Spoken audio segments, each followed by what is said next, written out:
I did turn my camera on so I could see what was going to be behind me in the picture.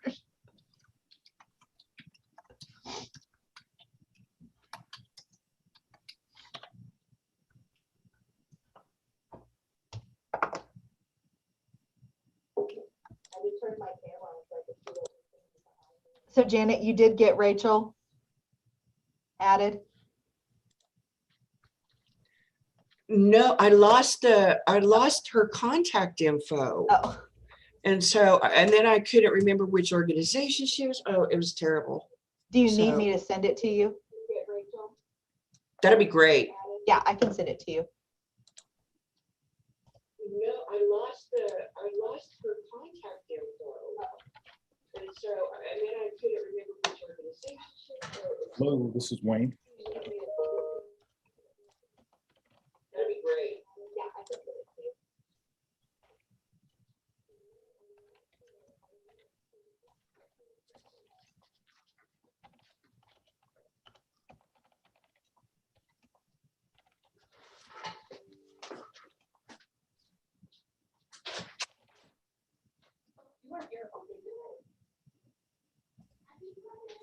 Happy Friday to you.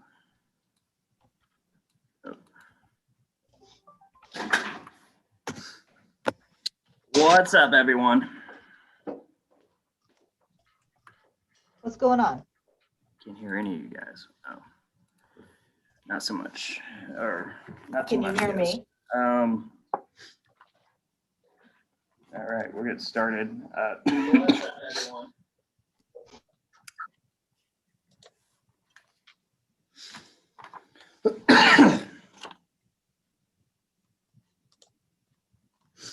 All right, we have a fairly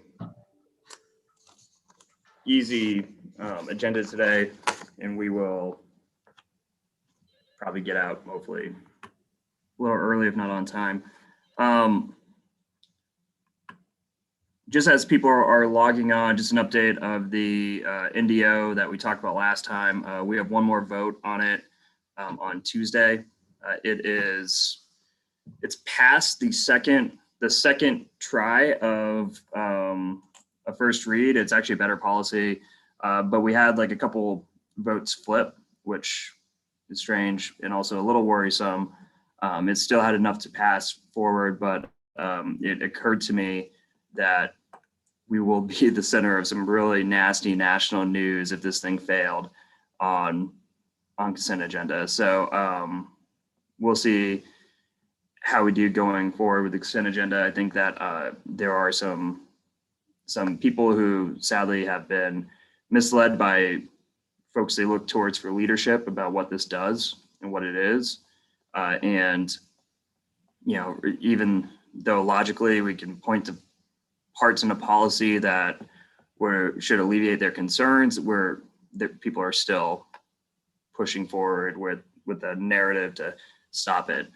However, I will say I just talked with someone from Cargill at the partnership meeting who just said that they will be in support of the NDO on Friday. The lobbyist for the AARP reached out yesterday and also want some details. They might be in support as well. This really is beyond the human rights aspect of not discriminating. It's also an economic driver. It's out of the folks that the Chung report says are leaving, folks who are leaving for other opportunities, folks who are under 45. The majority of those fall into one of these protected categories. So, you know, this I think would be helpful economically, and it's interesting to see. I think some of the larger employers now coming forward because I think they thought it's a no-brainer. And now they're coming forward saying, wow, we might actually have to go on a record in support of this. There was a rep from Textron who was in the audience during that 8-hour meeting, 6-hour meeting, whatever it was. And he was overheard saying, like, Textron already does all this. So our major employers are already following the law and going above and beyond. You know, this would, if you're currently lawful, this would just make sure that, or currently lawful, this wouldn't affect you at all. It just allows, I think, a local layer of protection for people who aren't being lawful. So anyways, I'll keep you guys posted. That's going to probably take up a lot of the next few days, I think, conversation over on the internet and on probably just in the political world in Wichita. But again, we're pretty close. We have a couple swing votes that I think if you have relationships with some of those people, reaching out to them, talking to them will be beneficial if this is something that you want to help support. So, and those swing votes are Becky Tuttle and Jared Sorello. They have split their votes so far the last 2 times we voted on this. So, we just want to make sure that people know that that this is something that folks want to see. So, with that, we can go ahead and get started. We'll approve the minutes. So yeah, we'll just go down the list here. Has everybody got the minutes? Anyone have any changes or discussion on the minutes? If not, is there a motion to pass the minutes? I'll motion. Move to pass minutes. I'll move. All right, Oh, so I'll motion. I got Amber and then I got Jared. So Amber with the motion, Jared with the second, Shannon just a little bit behind. All in favor of passing the minutes, please give it a thumbs up. All opposed, same, give it a thumbs down. Thumbs up, have it. We'll get into Wayne Bell, which is a COVID relief update.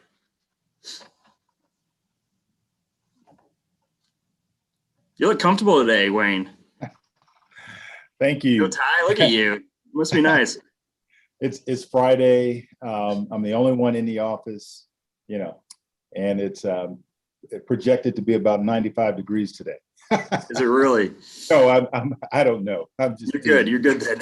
Yeah. So thank you, Mayor. Not much new to report today.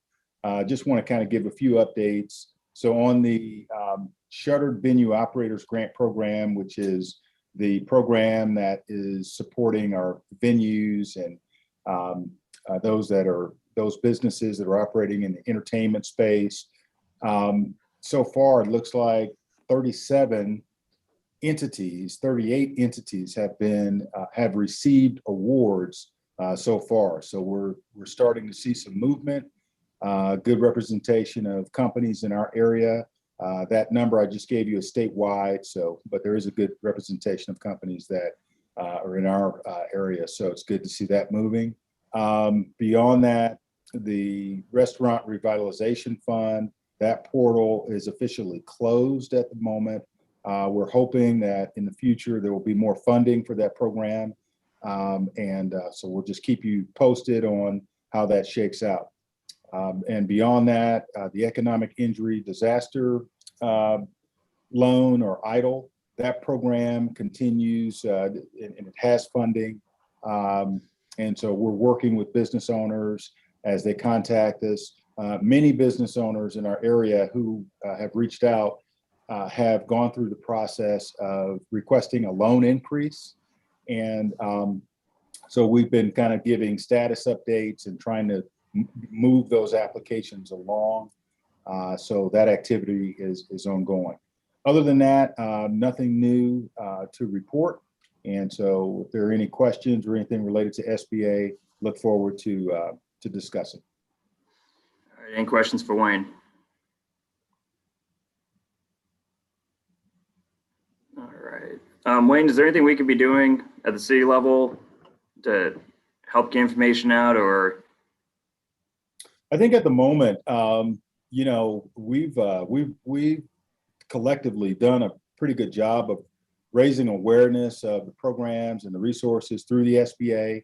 I feel like a good majority of business owners are aware. So about the only thing we can do, I think, is, if there's information that's being shared by the city, just remember to include, if you can, the SBA, referencing and a link to the SBA website. And then we've got all of our information there.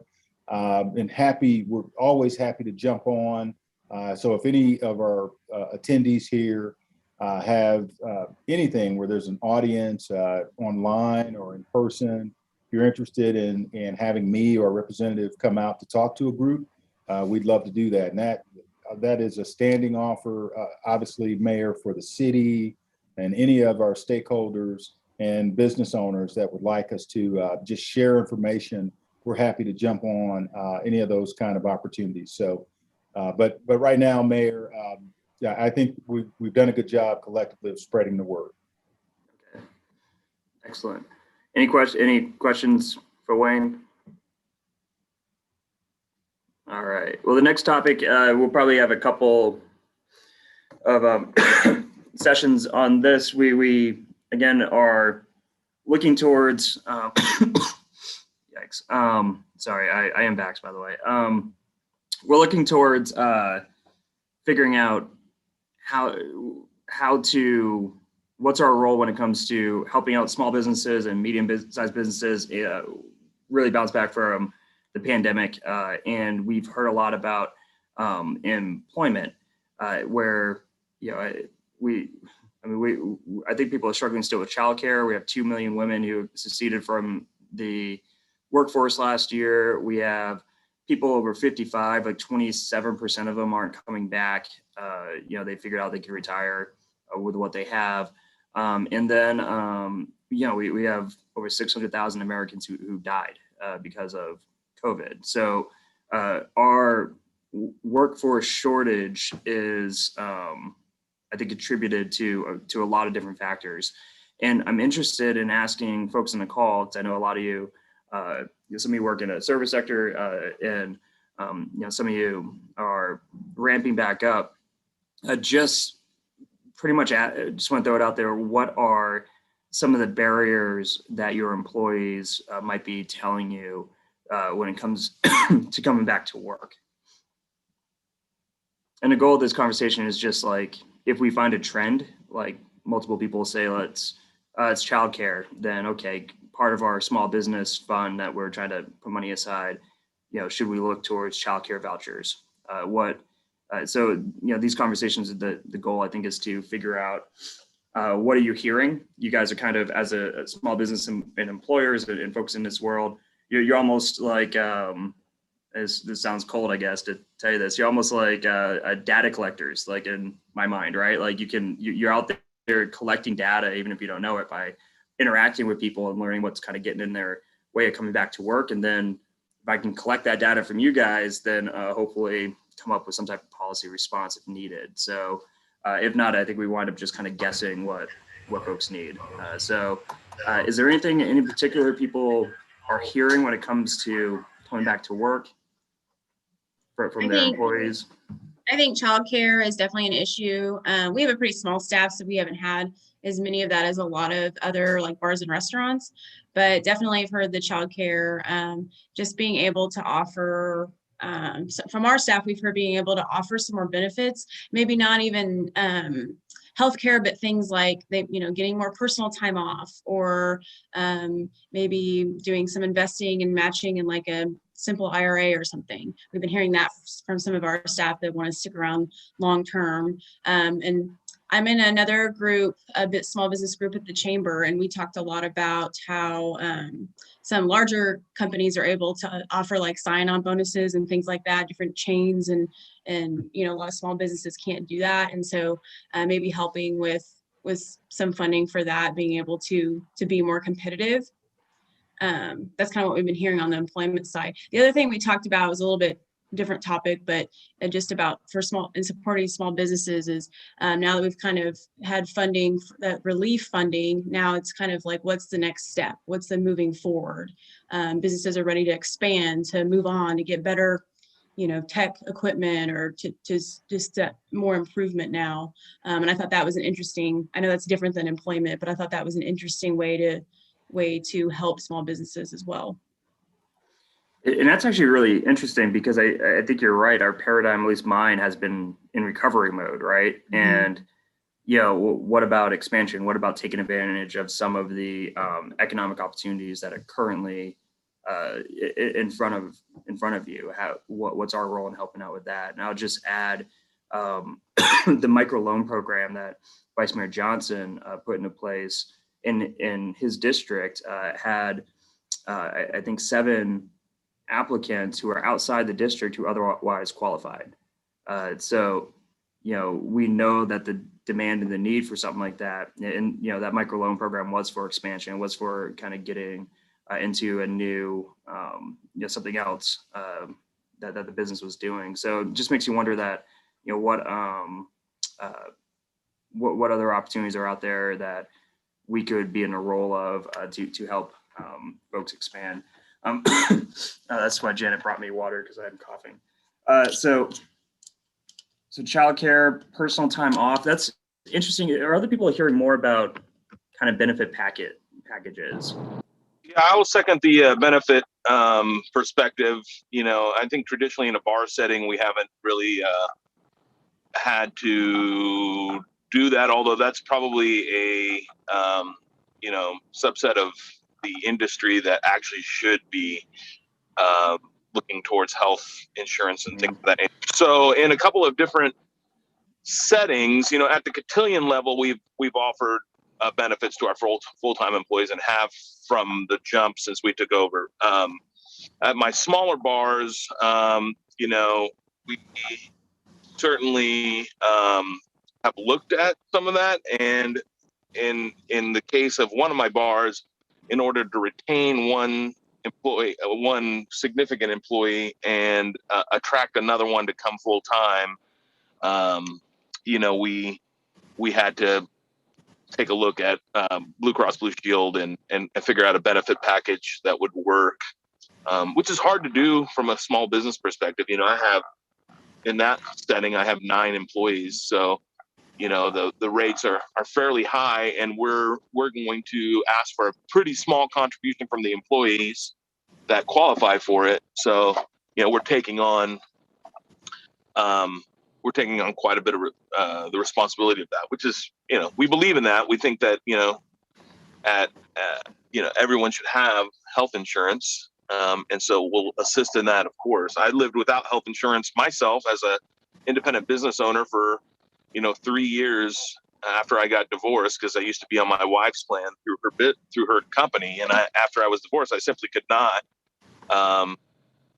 get on a plan. So I was off insurance for 2 to 3 years, and it was dicey. It was expensive. It was hard to operate. So that knowing that employees would face that same situation, I think benefits is definitely one of the things that that we're seeing would be more attractive to an employee to stay. Additionally, I think just the pure act of how quickly things kind of snapped back, in terms of the volume of work, and how I'm not necessarily having problems. I think I'm kind of similar to Stacy in that my staff has always been small and pretty loyal and pretty happy.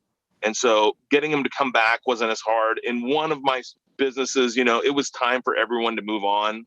And I think everyone knew it. And the pandemic was almost like a cue for them to go back to school or figure out something that doesn't keep them out till 2 a.m., which I think was a mutual, understanding from myself and my employees. So we came to that conclusion together, and organically I was able to refill the roster at that particular business. But I think the pure nature of January and March being limited, our hours being limited,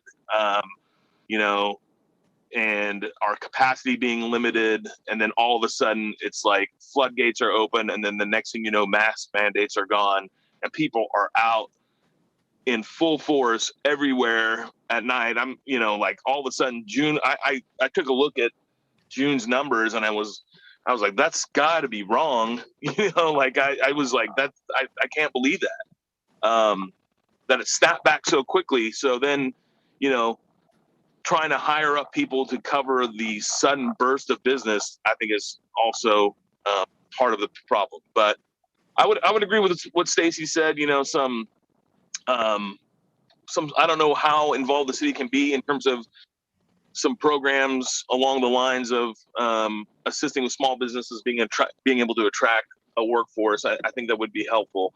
I do agree that all these funds that have been given to us, they're definitely on the track of recovery. Some of that stuff made us whole for being shut down for a year.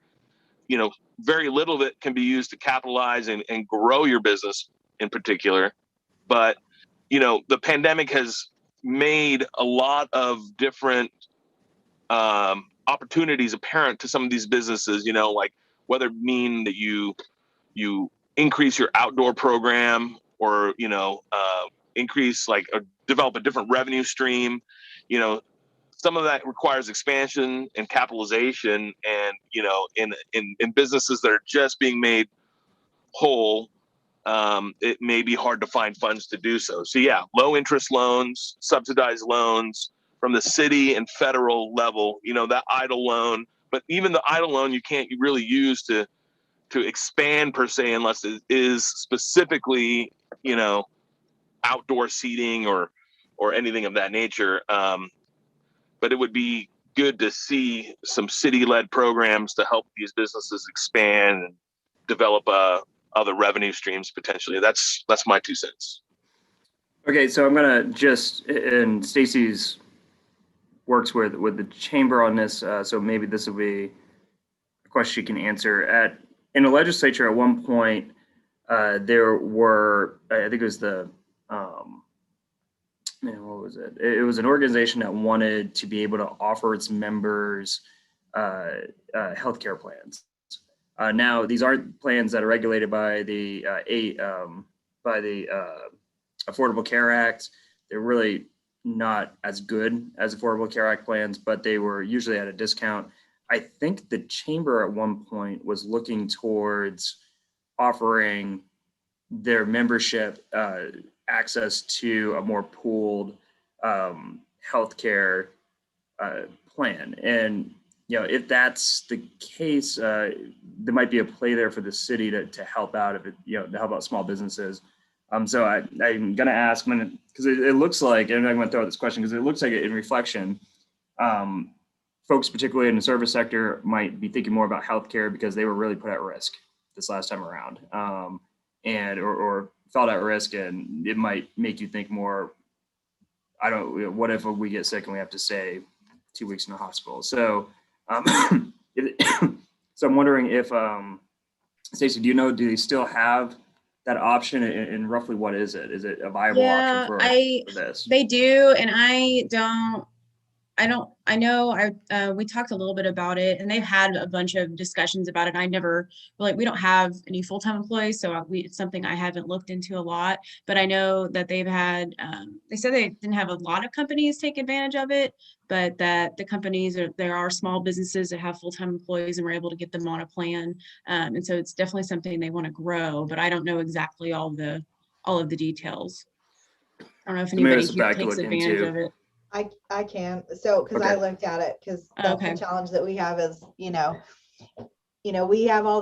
we have 4 employees that qualify for healthcare, and our company is looking at how do we afford that, because the decision we make now is the decision we have to live with moving forward, and it's real simple. 4 employees, if we pay for family care, it's like $42,000 a year for health insurance to try to cover that. And we've looked at a lot of different plans, and even with the chamber, we've looked at so many, and none of them have a real good, I couldn't imagine having 9 employees to, have to cover health insurance for, and the consensus is, well, we'll cover the employee, but not the family. So that's, been really challenging for me to continue to maintain staff and that kind of stuff, because there's so many of the bigger companies that will do that.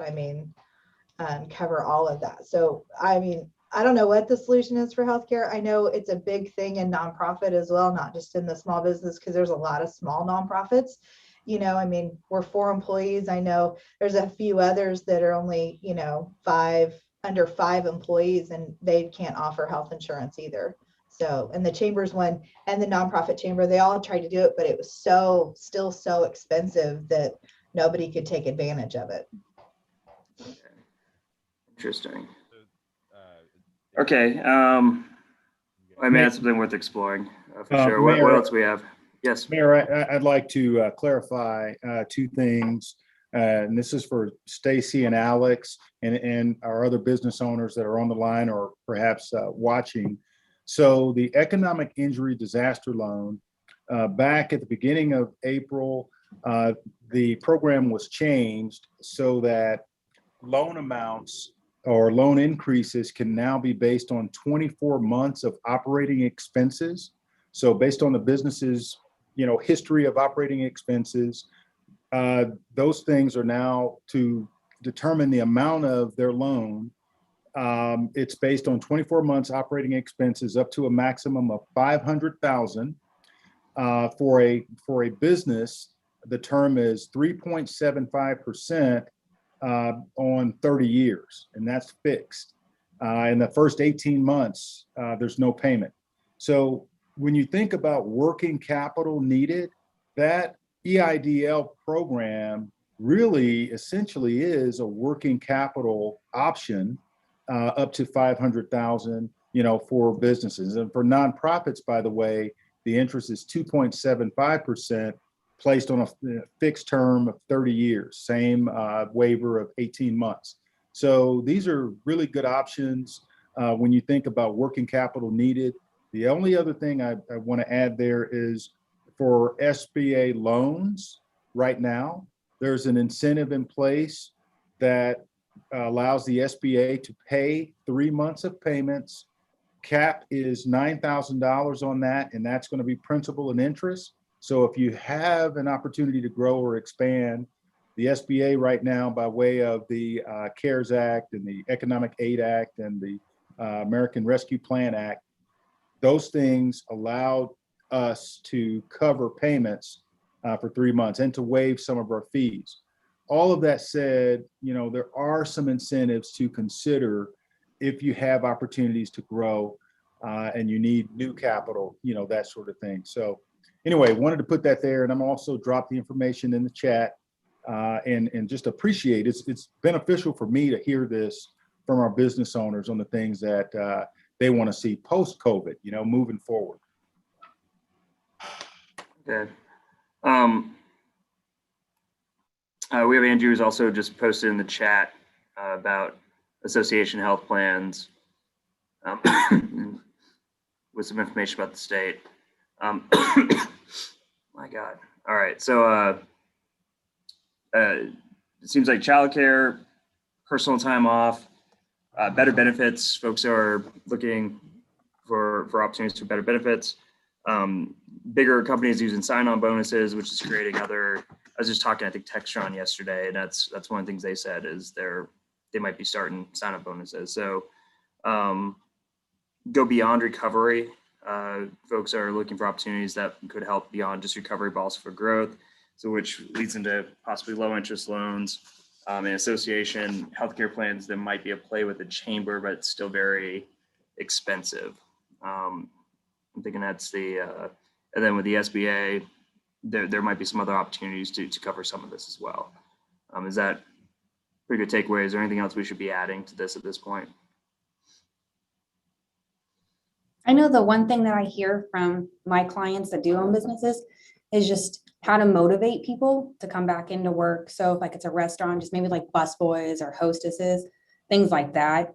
That's kind of to the point where they're just desperate. They can't get anyone to apply. I don't know how much the city can be involved in that, but like a way to motivate other people to come back to work is the big problem I'm hearing from a lot of our clients. Okay. Yeah. Sorry. Yeah, that I think will be, it's just interesting because I'm sure people do need more motivation, but it's one of those where we're still trying to figure out what the barriers are and how to do that. Right. So, but I'll add that where some of the other like kitchen jobs, other jobs are tougher to fill now. All right. I think part of that is, if I were to just, if I were just to point this out from my perspective, 100% across the board, my employees that were with me before COVID, are making more an hourly post-COVID. I mean, it's just, even though we had federal funds, to cover some payroll. So during that time, we increased pay rates, and post-COVID, we're still, our veins are still pumped with federal blood. So we're continuing that path, right? And my hope is that, the business continues to accelerate to keep up with those new pay rates. But most of my employees came back because they were, those that could be employed during COVID, even though we were shut down, and as we were trying to do to-go programs and things like that, saw pay increases, because their tips were going to be much less with much less volume. So, there's still a big question mark on that. Like, am I going to suffer from that decision like 2 or 3 years from now when the federal funds have been depleted? But I mean, I just have to work my business that way in order to keep them, and get the ones that, are really essential to my business. I just, I had to do that. So across the board, everyone that stuck with me is making more money now than they did pre-COVID per hour. Okay. All right. Is there anything else? So maybe fear that the federal funds will dry up. All right. All right. This is a good list to, I think, start working on. We're, like I said, collecting data now to try to figure out what some needs are. And then also we will have some money, I think, set aside at the state, the county, the local level that we could tap into for economic, I think, opportunities, both short-term and long-term. So again, just like the last meeting, we talked about, hey, we might have, I think, up to $5 million to help with small businesses. Like, what do we want to see with that? And that's a discussion that we'll continue to have. The budget hasn't passed yet, so we have some time, but we'll get there. So anything else on this topic? All right, if not, we'll get to the next topic, which is possibly changing to the bi-weekly, from bi-weekly to monthly.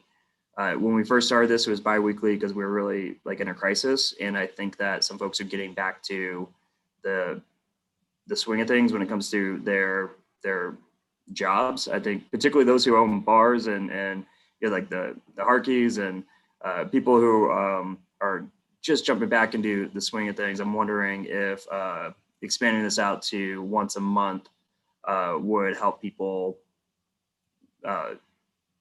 not have to take every other Friday off or Friday morning off to be on these. So I wonder if we're in a point now where we want to go to once a month. I believe that's how much like district advisory boards, when they meet, is usually once a month.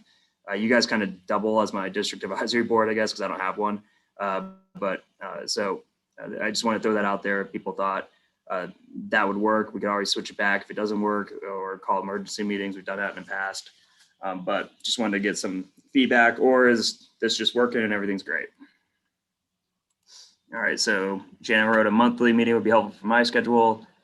All right, is there any objection to moving to monthly then?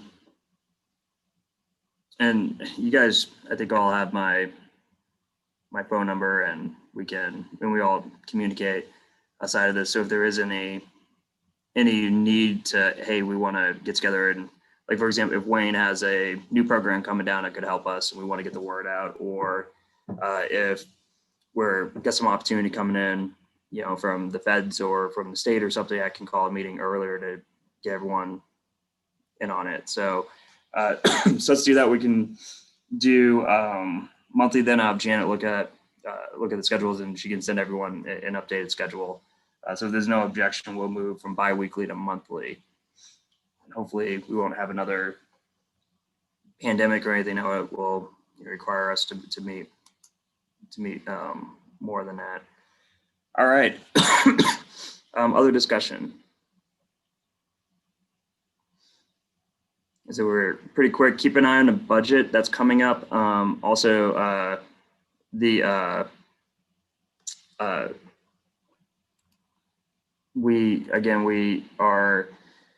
$72 million coming in from the federal government through ARPA funds, the Recovery Act. That's going to open up some opportunities. Not all of it. I mean, there's strings attached, of course, but a lot of it is for job training and for economic growth. So there's going to be some opportunities for us there. And frankly, just one of the things that I'm learning here is if you're following what's going on at the local level and you have an opinion on it, please send an email. It's just interesting to see, particularly with the NDO, you get 100 emails from people who say they don't want it, and then how much, I think, weight that has on the council. But then you post, I make a post about it, and I get like 2 hours later, I get over 800 likes for the post showing that people are in support of it. But generationally, we're different here at the council, which means like some people aren't using social media and kind of, they're just getting emails from an email list where someone clicks and it's a form email that goes to them. Anyways, what I'm saying is I think that what I'm finding there are people who think, oh, this makes sense. I don't have to voice my opinion on it because it's just going to pass. Like, who would be against this? And like the people, when you're kind of in I guess like a beehive, right? Like you're only, it might not always be that way. Like something that might be obvious to some of us might not be obvious to other people. So please feel free to reach out or please on topics, not just this, but when the budget comes up, please reach out, shoot us emails, talk to council members so that your voice is heard beyond these meetings. I do talk about what we discuss here quite frequently at our meetings, but also I think just as individual business folks, it holds a lot of weight as well. So not just the NDO, but also coming up with the budget. As we start talking about what's in it more, please make your opinion known. So anything else for the good of the group? This might be our shortest meeting. It's kind of a good thing. It means that we're not going through a crisis right now. This means you're getting good at this. Yeah, maybe that's what's going on. Yeah. All right, everyone. Well, thank you. We can talk offline if there's anything. I'm going to put my cell number in a chat just for those who might not have it. And I text, and it's not weird because I used to get my cell number out when I was a state rep, and no one ever texts me. And when you're a mayor, you get some calls and texts from random people. But you guys, obviously, that's my cell. Feel free to text me or call me if anything comes up. I think that as we recover, we want to be agile. So I want to know what you guys are hearing, what's going on out there, so that we can create policy fast or respond to stuff fast if we can, and to take advantage of any opportunities. So thanks a lot, everyone. I'm going to go find a cough drop. Take care. Thank you, Mayor. Bye. Bye-bye. Thank you all. Bye-bye.